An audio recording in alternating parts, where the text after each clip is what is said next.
አሁን ጴንጤ የቱንም ያህል የእግዚአብሔር ጸጋ በሱ ይገለጥበት እንጂ የሆነን ፓስተር የሆነን የእግዚአብሔርን ሰው አንስቶ ጻድቁ ከላይ ብሎ ታቦት ምና አይቀርጽም። ያ ቃል ላይ እግዚአብሔርን ቃል አይ በጴንጤና በኦርቶዶክስ መካከል ያለው ጴጥሮስንና ጳውሎስን ሳይጠቅስ አይውልም ማለት ጴንጤ በቃ መጽሐፍ ቅዱስ ስለምንማማር የጳውሎስ መልእክት የጴጥሮስ መልእክት እንላለን። ዮሐንስ እንዲያድርጎ ግን እንጨት ቀርጾ ጴንጤ አያመልክም። እነዚህ ሰዎች እግዚአብሔርን አገልግለው አለፉ እንጂ ለኛ አማልክት ሆነው ፊት ለፊታችን እንዲቆሙ አንፈቅድላቸውም። መናፍቃን ወይም ደግሞ የፕሮቴስታንት እምነት ተከታዮች የኦርቶዶክስ ምዕመናንን ከቤተ ክርስቲያን ማፍለስ ስለሚፈልጉ ለምንድን ነው 44 ታቦት የምታመልኩ ብለው ይጠይቃሉ። 44 ታቦት ቀርቶ አንድ ታቦትም አናመልክም። እምናመልከው እግዚአብሔርን ነው። ታቦቱ እግዚአብሔር የሚገለጥበት ነው። የእግዚአብሔር መሳሪያ ነው።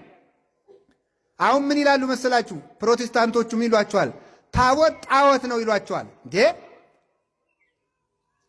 ታቦትን የሰጠ ማን ነው? እግዚአብሔር። ኦሪት ዘጸአት ምዕራፍ 25 ቁጥር 1 ላይ ታቦት ጣዖት ከሆነ እግዚአብሔር ጣዖት አምልኩ ብሎ ይሰጣል? አይሰጥም። እግዚአብሔር ጣዖትን ይጠላል እንጂ አማልክቲሆሙ ለአሕዛብ ተመልከቱ ግብረ ደጓ ለማየው አማልክቲሆሙ ለአሕዛብ አጋንንት እሙንቱ ተብሎ የተጻፈው አይን ቦሙ ይሬዩ እዝን ቦሙ ይሰሙ ተብሎ እግር ቦሙ ያህጉሩ ተብሎ ጣዖታትን ዘልፏቸዋል እግዚአብሔር። ለተቀረጸ ምስል አትስገዱ ያለ እግዚአብሔር ነው።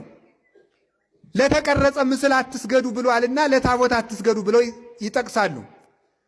ለተቀረጸ ምስል አትስገዱ ያለ የእግዚአብሔር ስም ለማይጠራበት፣ እግዚአብሔር ለማይከበርበት፣ እግዚአብሔር ለማይመለክበት፣ እግዚአብሔር ለማይመሰገንበት ከጣዖት ቤት ለቆመ ምስል ነው። የእግዚአብሔር ስም ለተጻፈበት፣ የእግዚአብሔር ስም ለተቀረጸበት ግን መስገድ ለእግዚአብሔር እንጂ ለሌላ አይደለም። አሁንም ቢሆን የምታስተውሉት ታቦት አናመልክም። ኢትዮጵያ 44 ታቦት ብቻ አይደለም ያላት፣ ብዙ ሚሊየን ታቦት ሊኖራት ይችላል። ያንን ሚሊየን ታቦት ግን አታመልክም። የምታመልከው እግዚአብሔርን ነው።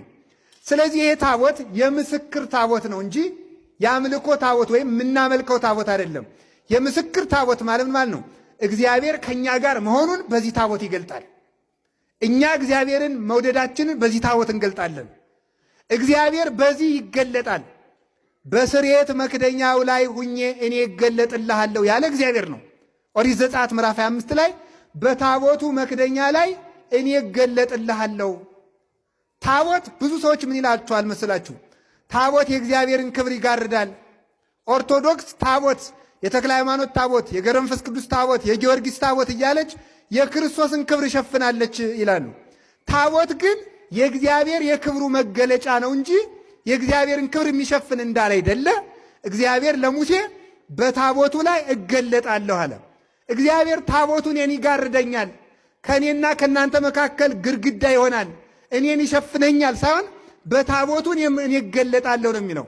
ይልቁንም ታቦት የእግዚአብሔር መገለጫ ከሆነ ከታቦት ዳር ዳር የሚሉ ሰዎች እግዚአብሔር በሌለበት ይኖራሉ ማለት ነው። ምክንያቱም እግዚአብሔር በታቦቱ እገለጣለሁ ብሏልና። ስለዚህ የምስክር ታቦት ይባላል።